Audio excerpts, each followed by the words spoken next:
দোষ হলো এর মা। এর মা হচ্ছে আমারই কেন দোষ। লোকের সাথে ওর বাবা তো এখনো বিয়েরই নেই। হ্যাঁ হ্যাঁ, তারও এই 3টে বাচ্চা সে মানুষ করতে পারবে? সেটাই তো। সে তো কাজ করে। কিন্তু ওর মাটা গেল কেন? বললাম, ভালো মেয়ে কথা। মানে অন্য কারোর সাথে প্রেম করেছিল? হ্যাঁ, তার কোচ থেকে এই এলো ওর মার ঘর। হ্যাঁ। ওরা এক জায়গায় ভাড়া ছিল। আচ্ছা হ্যাঁ, আর এই এলো সেই সলডার ঘর। আচ্ছা, সেনতে পলাইছে ওর হাত ধরে। মানে 4 বছর হলো চলে গেছে। হ্যাঁ। তাই এই বাচ্চাটুকু তো মনে হয় তখন দুধ খেত তার কোলে। দুধ কত বিদ্যুৎ খাত। এর বয়স 5 বছর 4 বছর। 4 বছর ধরে গেছে। মানে একে জন্ম দিয়ে চলে গেল। হ্যাঁ, 1 বছর খেলা। এক ব্যাগ এবং 3 জনের জন্য নতুন নতুন আমি ড্রেস কিনে দেবো। খুশি হবো তুমি?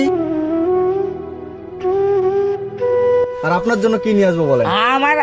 শোনো, আমি করছি তো, আমার কোনো দরকার নেই। আপনি আমি এগিয়ে দিলি সন্তুষ্ট। এদের দিলে আপনি সন্তুষ্ট? এরা খুশি থাকলে আপনি খুশি? বুঝতে পারছি আপনার ভিতরটা ফেটে যাচ্ছে এই বাচ্চাগুলোর জন্য, তাই তো? ঠিক আছে।